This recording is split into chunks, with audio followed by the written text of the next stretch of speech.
Estamos en Juan capítulo 15, que se refiere precisamente a la vida que Dios nos da y todas las bendiciones que el Señor nos da a nosotros ser parte de esta vid verdadera del Señor. Entonces voy a leer ahí en el Evangelio de Juan capítulo 15, versículos del 1 al 8. Dice así el Señor: yo soy la vid verdadera y mi Padre es el labrador. Todo pámpano que en mí no lleva fruto lo quitará, y todo aquel que no lleva fruto lo limpiará. Y todo aquel que lleva fruto lo limpiará para que lleve más fruto. Ya vosotros estáis limpios por la palabra que os he hablado. Permaneced en mí y yo en vosotros. Como el pámpano no puede llevar fruto por sí mismo si no permanece en la vid, así tampoco vosotros, si no permanecéis en mí. Yo soy la vid, vosotros los pámpanos. El que permanece en mí y yo en él, éste lleva mucho fruto, porque separados de mí nada podéis hacer. El que en mí no permanece será echado fuera como pámpano y se secará, y lo recogen y los echan al fuego y arden. Si permanecéis en mí y mis palabras permanecen en vosotros, pedid todo lo que queréis y os será hecho. En esto es glorificado mi Padre, en que llevéis mucho fruto, y seas así mis discípulos. Oremos. Señor, te damos gracias por tu palabra, por tus enseñanzas. Te pedimos ahora, Señor, que nos enseñes a través de ella y que hables a nuestros corazones y a nuestras mentes. En Cristo Jesús. Amén.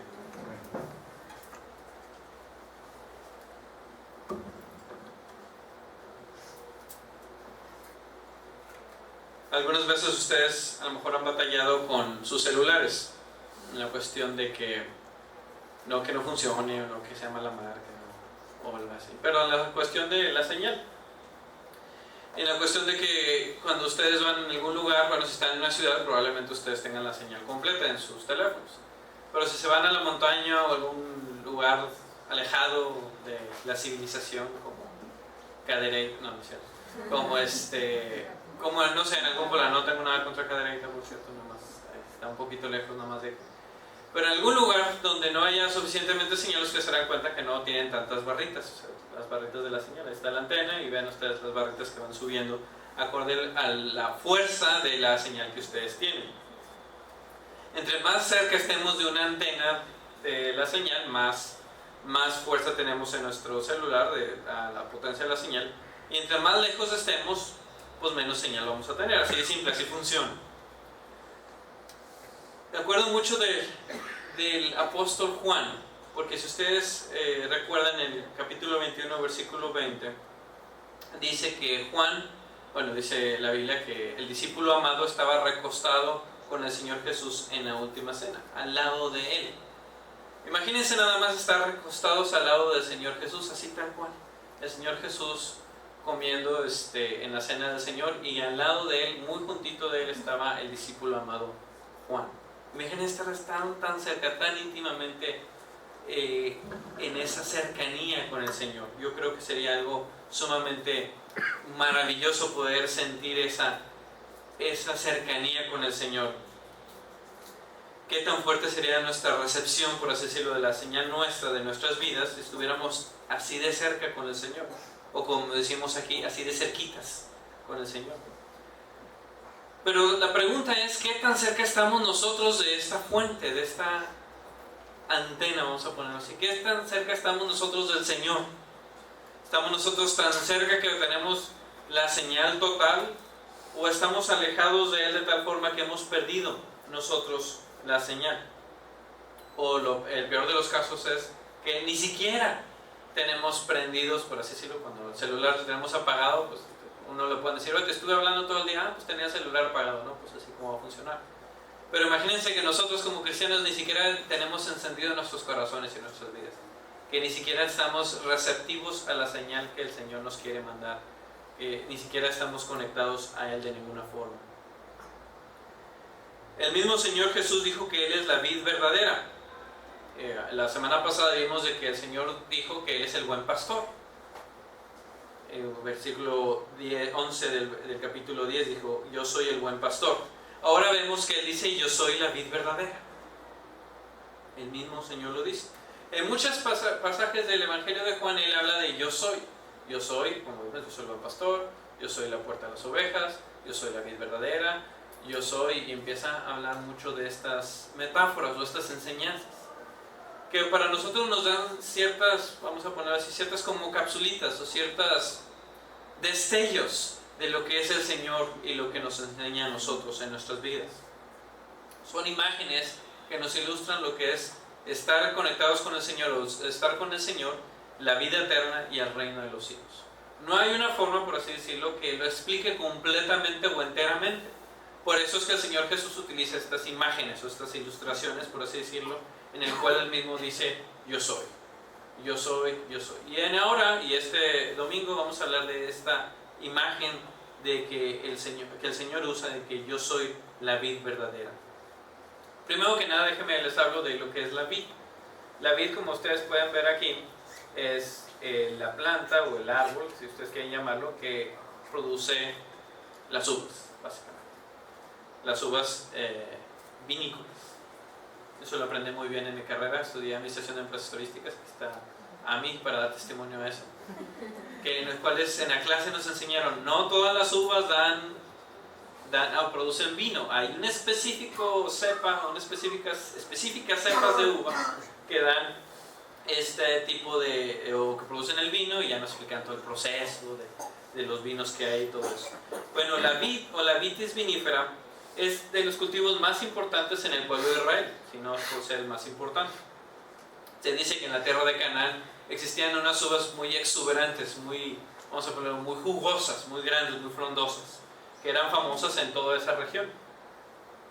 Inclusive la vitis vinífera es tan famosa o tan, vamos a poner, tan renombrada, que la misma Biblia compara el pueblo de Israel con una vid. En el Salmo 80 se menciona al mismo pueblo de Israel como la vid escogida de Dios. La vid simbolizaba paz, prosperidad, honestidad, todo lo bueno para el pueblo. Además del vino, la vid también proveía de comida al pueblo de Israel, proveía de las uvas y también de pasas, que también era un regalo muy aceptable entre ellos, llevar unas pasas y llevarlo a alguien que ustedes consideraban dignos de su confianza, de su amor. Y vemos que la vid era tan especial que el mismo Señor Jesús utiliza el fruto de la vid en la cena del Señor, que en unos momentos vamos a recordar. Entonces, la vid tiene un simbolismo muy poderoso, muy fuerte para el pueblo de Israel. Que si estuviéramos en la escuela dominical les preguntaría, ¿qué más les recuerda a ustedes la vid? Pues aparte del alimento, aparte de una bebida, también simplemente el fruto, la prosperidad, el amor, no sé, cosas buenas es la vida. Algo malo para el pueblo de Israel, o para en aquel entonces era una plaga, o era falta de agua, o era falta de cualquier cosa que podría afectar al cultivo de la vid. Pero vemos que el mismo Señor Jesús dice que Él es la vid. Dice, yo soy la vid verdadera y mi Padre es el labrador. El mismo Señor Jesús nos está diciendo que Él es la vid, que Él es esta fuente de nuestra vida, que es la conexión principal que debemos de tener. Pues lo que me llama la atención en este versículo 1 es que dice que mi Padre es el labrador.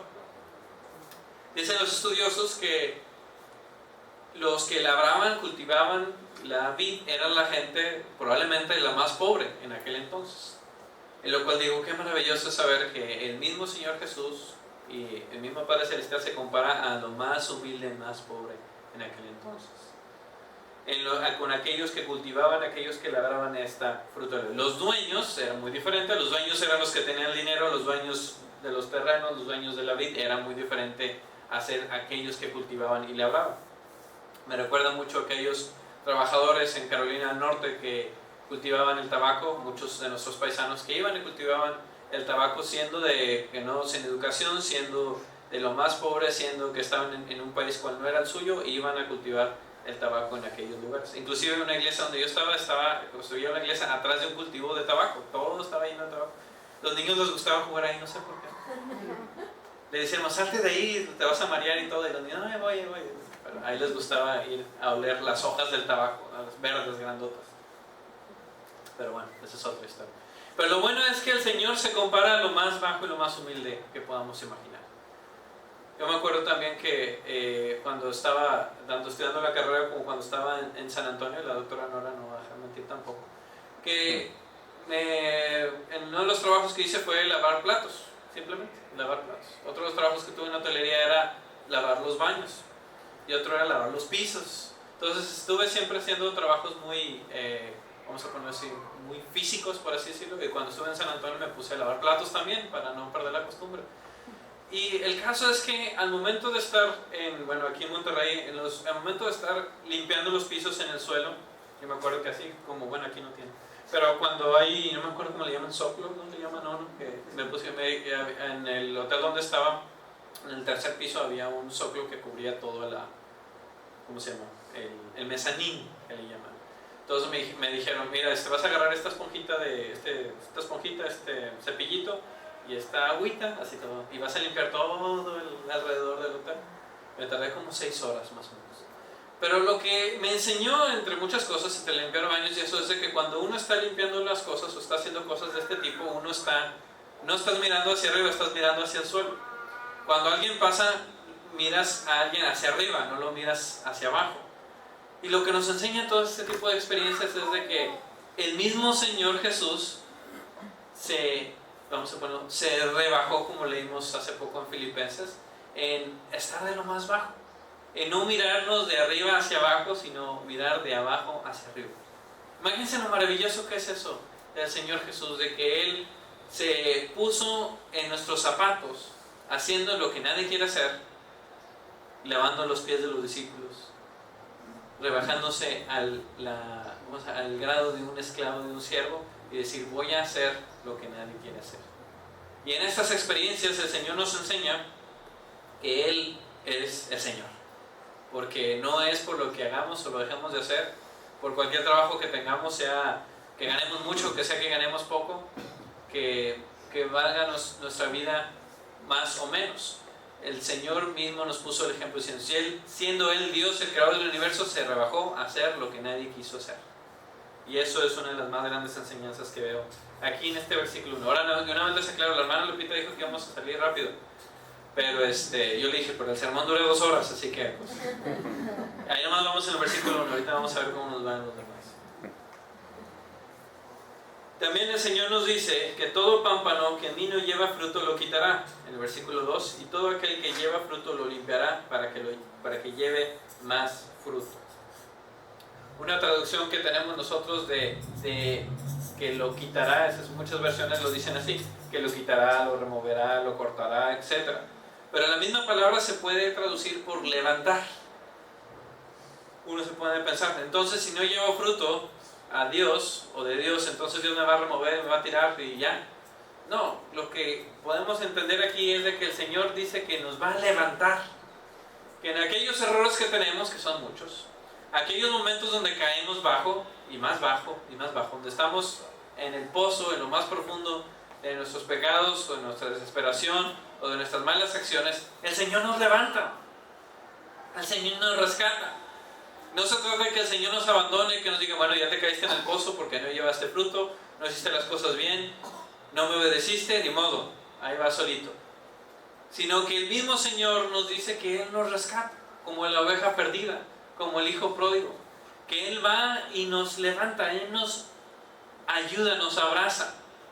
No nos abandona el Señor Jesús, sino de qué tipo de Dios estamos hablando. Y si no, pues ¿cuántas veces Dios no nos hubiera abandonado ya? ¿Cuántas veces no le hemos fallado al Señor? ¿Cuántas veces hemos estado en lo más oscuro, en lo más profundo de nuestros errores, de nuestros pecados, y hemos nosotros estando en la oscuridad tratado de salir de donde hemos estado, pero no podemos? Aun por más que busquemos, no podemos. Pero el Señor está ahí y nos levanta, así como la Biblia, que no lleva fruto, dice que el Señor la levanta, le ayuda a dar el fruto. Yo creo que es maravilloso pensar en un Dios así, que nos da oportunidades, que no nos deja a nosotros simplemente a la deriva, sino que nos da esa oportunidad de seguir adelante. Qué maravilla es así, creer en este Dios. Si no, como dije, imagínense, en la primera caída del Señor ya nos hubiera dejado. En el primer pecado que hubiéramos hecho delante de Dios ya nos hubiera abandonado. Qué bueno es pensar que Dios no es un Dios que busca perfección, sino busca nuestro amor y busca nuestro querer, nuestra obediencia de seguirle a Él.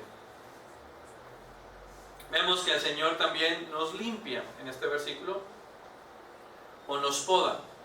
Dice que nosotros estamos limpios por la palabra de Dios, dice el versículo 3, ya vosotros estáis limpios por la palabra que os he hablado.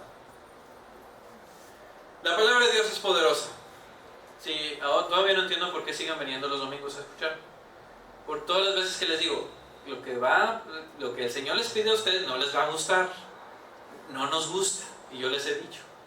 Porque si les digo, ¿a quién le gusta pecar? Levante la mano a quien no le gusta pecar. A todo el mundo le gusta pecar. A todo el mundo hacemos cosas malas. Así me acuerdo hace mucho tiempo. Sí, levanten la mano si ustedes dicen, a mí no me gusta pecar, díganme cómo le hacen para que no le guste pecar. Que a todo el mundo nos gusta pecar, a todo el mundo nos gusta, todo el mundo lo hacemos.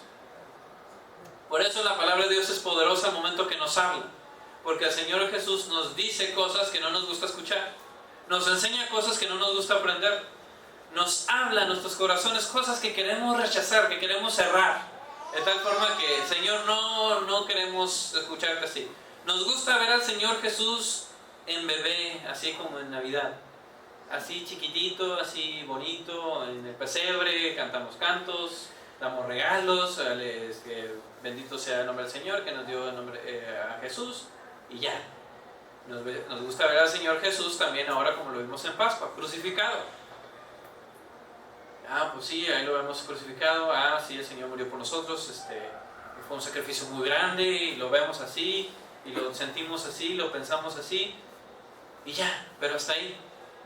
Pero al momento en que vemos al Señor Jesús que nos enseña, que nos reta, que nos dice lo que debemos de hacer, así que es todo el intermedio entre que fue bebé y entre que fue adulto y crucificado, es cuando no nos gusta. Es cuando, mejor lo vemos de bebé o lo vemos crucificado, pero no lo queremos ver ahí tirando las mesas de los cambistas y de soltando a los bueyes y los borregos del templo. No nos gusta verlo a él, vamos a ponerlo así, retando las autoridades de ese tiempo, las autoridades religiosas de ese tiempo, diciéndole que son sepulcros emblanquecidos. No nos gusta verlo diciendo que la viuda dio más que los que dieron mucho, de los ricos que les sobraban, que la viuda dio simplemente dos blancas, que era todo lo que les sucedió. No nos gusta porque nos reta. Y nos reta porque en nuestro corazón queremos cerrar esas cosas. Como les dije, no queremos ver a un Señor Jesús que venga aquí a nosotros en este día, en esta mañana, y que nos diga, ustedes están mal porque no están haciendo lo que yo les pedí que hicieran. No nos gusta ver a un Señor Jesús que nos diga, aquel día, unos van a los cabritos, así como el pastor separa a las ovejas de los cabritos, así también el pastor va, hablando del Padre Celestial, va a separar a los que sí van a entrar al cielo y los que no van a entrar al cielo, en pocas palabras. Porque a unos les va a decir, benditos sean todos ustedes, porque ustedes ya se lo conocen, estuve desnudo y me vestiste, tuve hambre, me diste de comer, tuve sed, me diste de beber, estuve en la cárcel, me visitaste. No nos gusta escucharlo porque nos pide acción, nos pide que nosotros hagamos algo. Y nos gusta estar sentados viendo la pelea de Pacquiao y, ¿cómo se llama? No, por cierto, no sé quién ganó, a quién le hayan apostado ustedes, pero espero que no hayan perdido mucho dinero. No sé, al final alguien me cuenta a ver cómo queda. Yo no aposté, por cierto. No. Si no, yo estuviera ya, no sé, triste o contento, depende. Pero no nos gusta. Nos gusta sentarnos simplemente para ver que otros se den golpes. Nos gusta mandar a misioneros, nos gusta que el pastor vaya a la alianza, que vaya al hospital, que vaya a visitar a los que necesitan. Pero nosotros pues no, nos gusta ver que las cosas pasen. Pero nos gusta hacer nosotros que las cosas sucedan. Y es muy simple y muy sencillo hacer. Nos acostumbramos simplemente a hacerlo así. Y que no es una vida cómoda y tranquila. ¿Para qué? Con orar basta. Con dar nuestras ofrendas basta. Con ayudar de vez en cuando basta. Con darle un peso a aquella persona que nos pide ahí en el cruce de Paseo de los Leones y ya se me olvidó donde siempre me piden dinero, y Paseo de las Estrellas, no me acuerdo cómo se llama. El caso es que con eso basta y nos llenamos nosotros, nos justificamos diciendo, pues ya hice, no he escuchado la expresión, ya hice mi buena obra del día, o sea, nomás una y ya. Y así nosotros la pasamos. Pero cuando nos habla el Señor Jesús, cuando nos quiere limpiar con su palabra, Cuando dice el versículo 13, y vosotros estáis limpios por la palabra que os he hablado, no nos gusta simplemente escucharlo, no nos gusta simplemente verlo.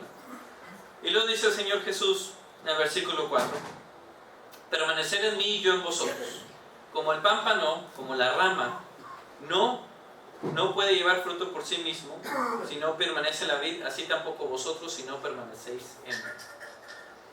Dice el Señor que nosotros somos la rama, somos esa adición que tiene la vid.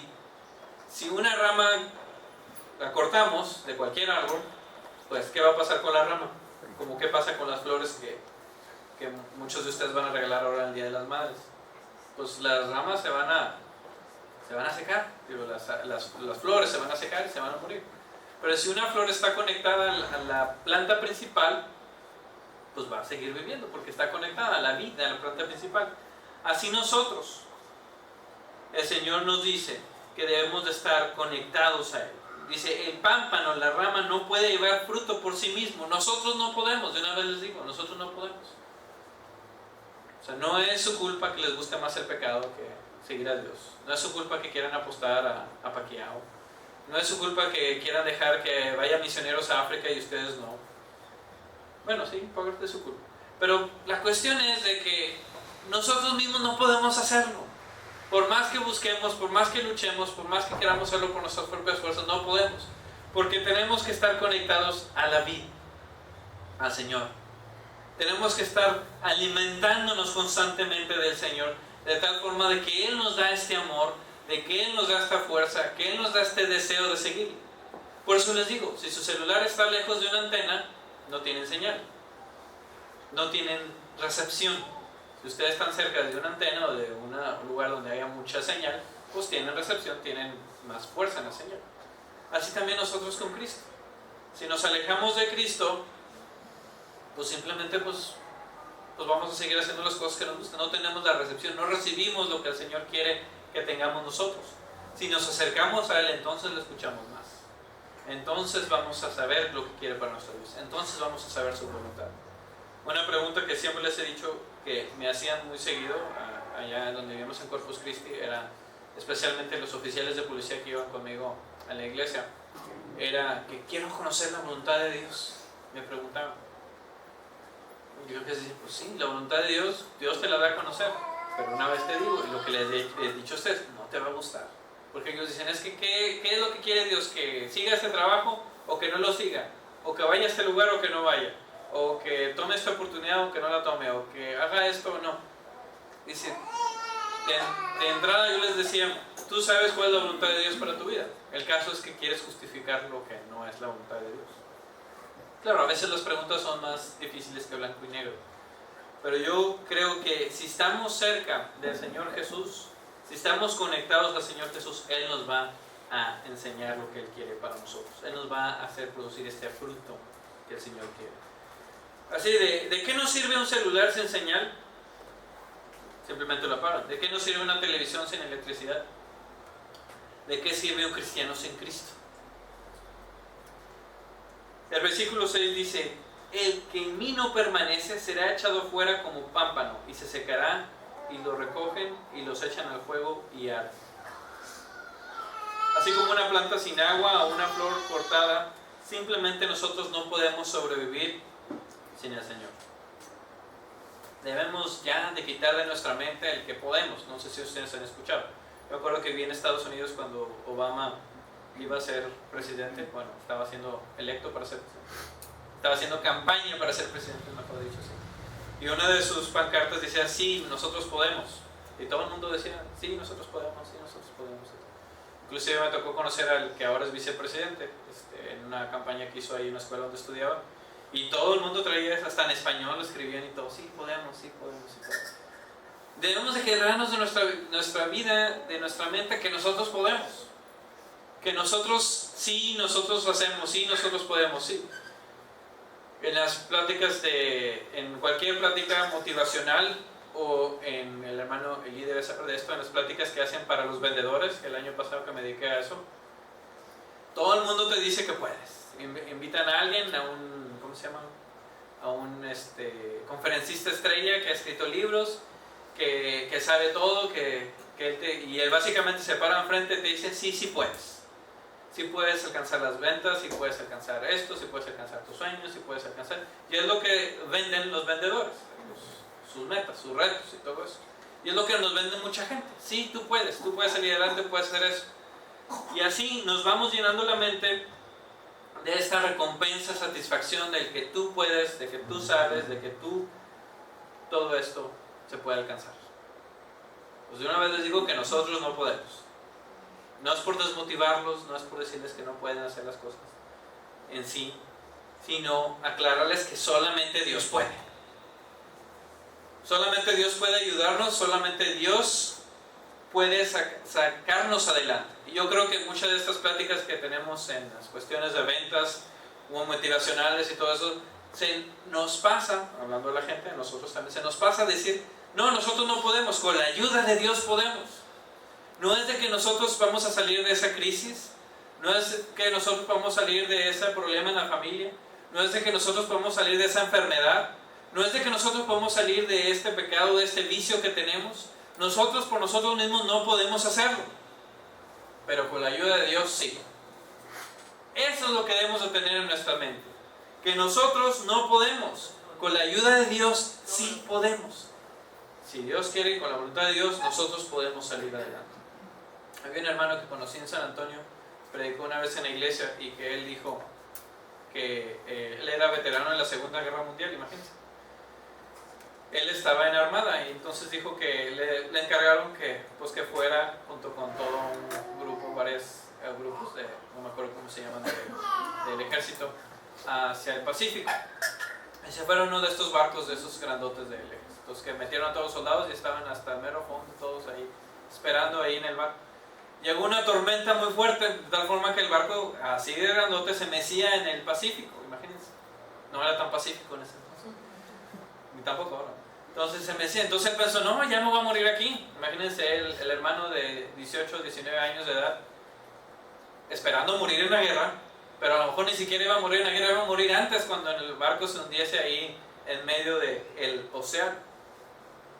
En ese momento se dio cuenta que él no podía. Por más fuertes y entrenados que estuvieran los soldados, por más armas que tenían, por más armado que estuviera este gran barco del ejército, por más experiencia que tuvieran los capitanes, los marineros, el barco no podía con las olas y la fuerza del océano. Nosotros no queramos luchar contra esa fuerza que tiene el Señor. Nosotros no queramos luchar contra eso que el Señor tiene, que solamente Dios lo puede hacer. Por más preparados que estemos, por más estudios que tengamos, por más amigos que tengamos, dinero, recursos, trabajo, cualquier cosa que tengamos, nosotros no podemos contra el Señor. O bien vamos con el Señor o vamos en contra de Él. Así que nosotros decidimos.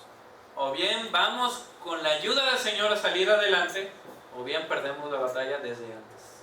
Porque sabemos que contra el Señor nada puede. Entonces, solamente el Señor lo puede hacer y solamente el Señor lo tiene.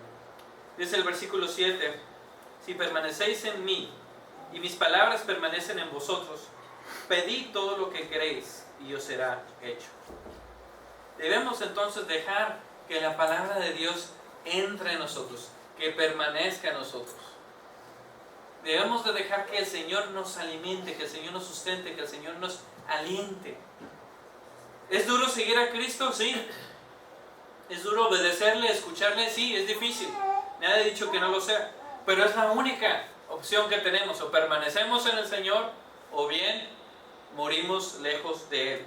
O bien seguimos lo que el Señor nos encarga a nosotros hacer, o bien dejamos que nuestras vidas, que nuestros problemas y todo nos ahogue. Mucha gente dice, ¿por qué no tener un Cristo más light, más ligero? Porque ya ven que está de moda tener todo light.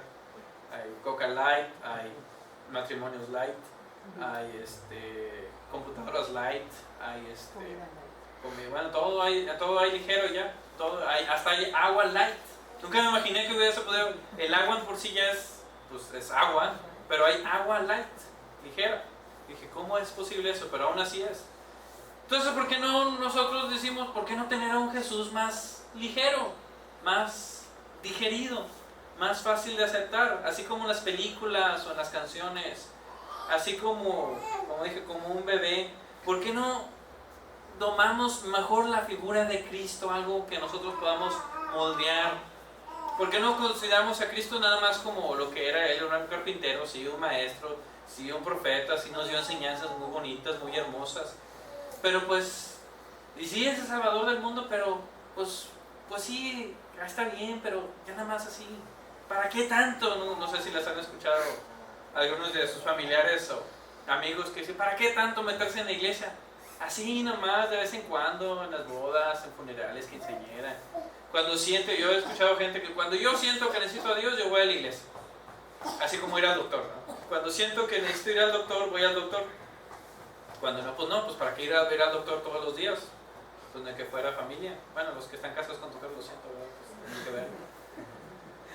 Pero así con Cristo, ¿para qué ver a Cristo todos los días? ¿Para qué orar? ¿Para qué leer? ¿Para qué tanto? Con tantito basta. Pues así la pasamos, ahí cantamos y damos la ofrenda, sí, ayudamos de vez en cuando, hacemos lonches para el hospital, cantamos ahí con los hermanos. Pero ¿para qué? ¿Para qué más? ¿Para qué sufrir? ¿Para qué batallar? Hasta dice la gente, yo creo que Dios quiere que uno viva la vida bien, no sé si han escuchado ustedes. ¿Para qué andar batallando entonces que si cumplo lo que Dios quiere o lo que no? Yo creo que Dios no se preocupa por esto.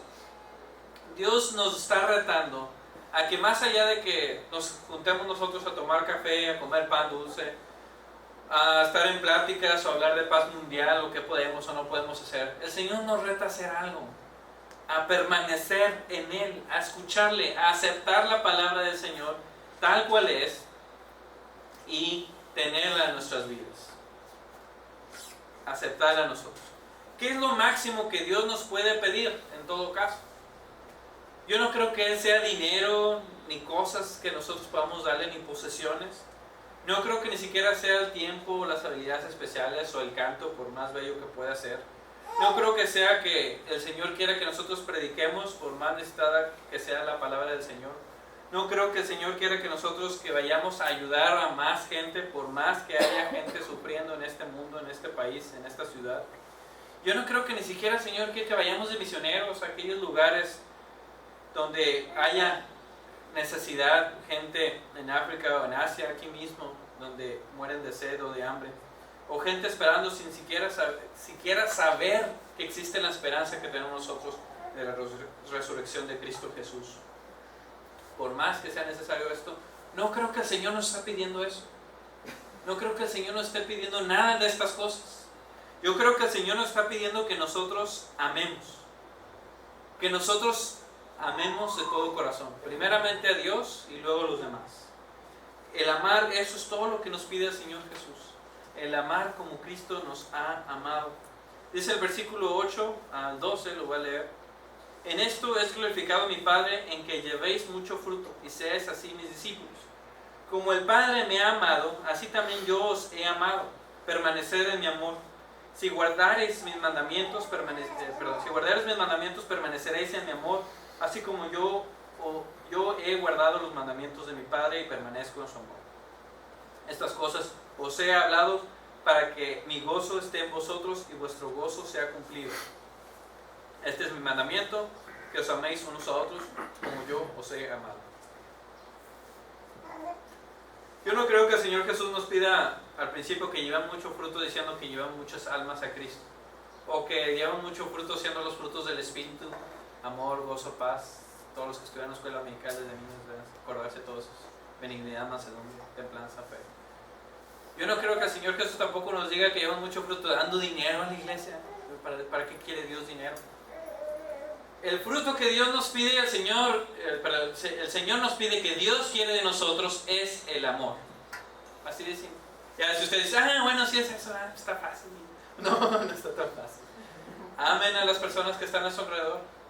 Amen a sus hijos tal cuales son. Bueno, yo sé que los van a amar. Amen a su esposa, a su esposo. Amen a sus padres tal cuales son. Amen a la gente que les busca a ustedes mal, a los vecinos, a gente en el trabajo, envidiosa, y se llevan que de esos hay muchos. Ámenlos. ¿Los van a amar? ¿O estoy perdiendo mi tiempo? Si quieren, ya aquí preparamos, ya mejor vámonos y ya cerramos la iglesia y todo. ¿De qué sirve en todo caso venir a hablar del amor de Dios si no lo practicamos? Ahora usted me dice, no, es que está muy difícil. Así como lo puso, sí está difícil. No, amar a este vecino, es que usted no tiene el vecino que yo tengo. Usted no tiene la esposa que yo tengo. Usted no tiene el esposo que yo tengo. Usted no tiene los hijos que yo tengo, al jefe que yo tengo, los compañeros que yo tengo. No, si usted tuviera todo lo que yo tengo, no, hombre, amar, no. Al contrario, mejor como en los salmos, Señor, que tus enemigos ardan en el fuego. Y todavía estamos empezando ya a buscar otros pasajes que no tienen nada que ver. Pero el Señor nos dice que amemos. Amemos como Él nos ama. Y no dice que amemos a los que nos aman.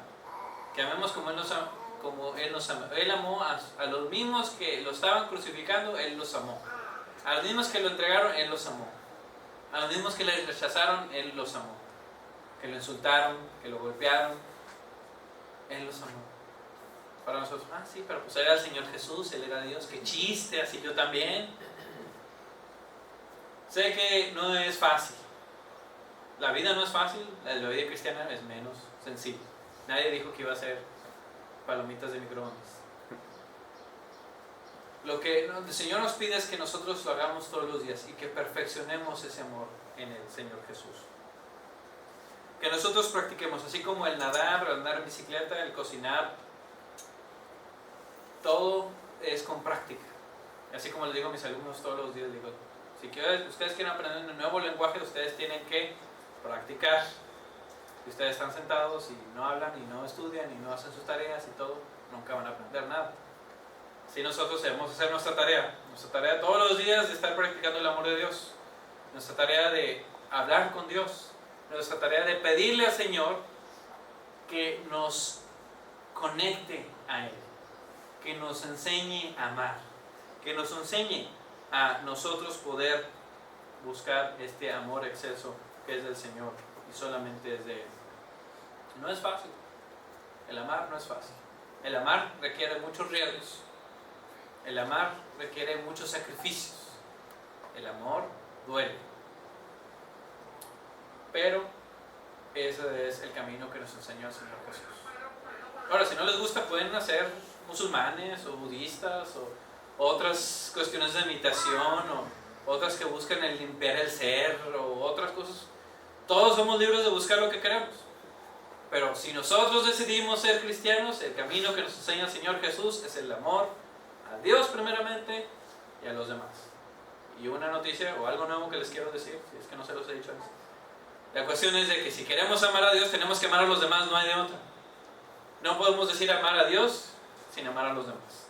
De hecho, la única forma que podemos demostrar nuestro amor a Dios es amando a los demás. ¿Qué van a hacer ahora, hermano? ¿Van a buscar otro pastor, no? ¿O van a empezar a amar al que tienen? Amemos entonces, hermanos, a aquellos que necesitan el amor. Acuérdense que hay mucha gente afuera que nos odia, que busca nuestro mal, que critica por ser cristianos o por ser quienes somos, pero que aún así necesitan el amor. Caminando encontramos mucha gente, en nuestros trabajos, en nuestra familia, donde sea, vemos a mucha gente que necesita este amor. Y la cuestión es que nosotros somos los que debemos de compartir este amor de Dios. El Señor es la vid, nosotros somos los pámpanos. Separados de Él, nada podemos hacer. Tenemos que permanecer en Él y Él en nosotros. Él nos dio esa promesa. Si permanecen nosotros, si permanecen ustedes en mí, yo permanezco en ustedes. ¿Qué hacemos nosotros? Buscar al Señor Jesús para permanecer en Él. Créeme, ya después de eso ya las cosas se hacen un poco más sencillas. Un poco más sencillas. Pero el amor, ese sí no es condicional. Debemos de hacerlo siempre. Entonces, cada vez que tomen una decisión, pregunten siempre: ¿en esta decisión estoy amando a Dios? ¿Estoy amando a mí mismo? ¿O no estoy amando a nadie? ¿Estoy amando a los demás? ¿Y así estoy amando a Dios? Preguntémonos eso en esta semana y cada día de nuestras vidas. ¿Cómo estamos viviendo el amor de Dios? ¿Cómo estamos ejemplificando el amor de Dios? ¿Cómo estamos demostrando el amor que Dios ya nos dio a nosotros? Oremos. Señor, te pedimos que ahora permanezcas en nosotros. Que tú, Señor, en tu palabra nos prometiste que si permanecemos nosotros en ti, si te buscamos a ti, si queremos estar conectados a ti, si queremos estar cerca de ti, tú vas a estar con nosotros, Señor. Cualquier problema, cualquier circunstancia, cualquier dolor, cualquier, Señor, que sea la situación que estamos viviendo, Señor, sabemos que la única respuesta es estar cerca de ti. Ayúdanos, Señor, a que a pesar de nuestros enojos, de nuestras tristezas, a pesar, Señor, de nuestros quebrantos y nuestras pruebas, a pesar de cualquier cosa que vivamos en esta vida, en el cual sabemos que tiene cosas malas, muy malas y peores, así como hay cosas buenas y maravillosas que nos ha regalado. Señor, ayúdanos, Señor, a acercarnos a ti, a estar conectados a ti, Señor. Tener esta cercanía total, en el cual podamos vivir una vida que glorifique tu nombre al amar a los demás. Y así, de esa forma, amándote a ti, Señor. Agradecemos, Señor, la vida de mis hermanos y hermanas que confiadamente, Señor, en ti quieren entregar sus vidas a ti, Señor, en este amor inmenso que solamente tú nos puedes dar. Señor, ahora guíanos en tu amor, en tu misericordia. Ayúdanos, Señor, a amar a aquellos que no nos aman. Ayúdanos, Señor, a ayudar a quienes no nos quieren ayudar y al contrario perjudicar. Ayúdanos, Señor, a hacer algo que demuestre el amor a aquellos a los que no quieren hacer nada y buscar el odio y el rencor. Agradecemos, Señor, por todo esto, por tus enseñanzas y por tu palabra. Ayúdanos, Señor, a permanecer en ella, hoy, mañana y siempre. En Cristo Jesús, nuestro Señor y Salvador, te lo pedimos.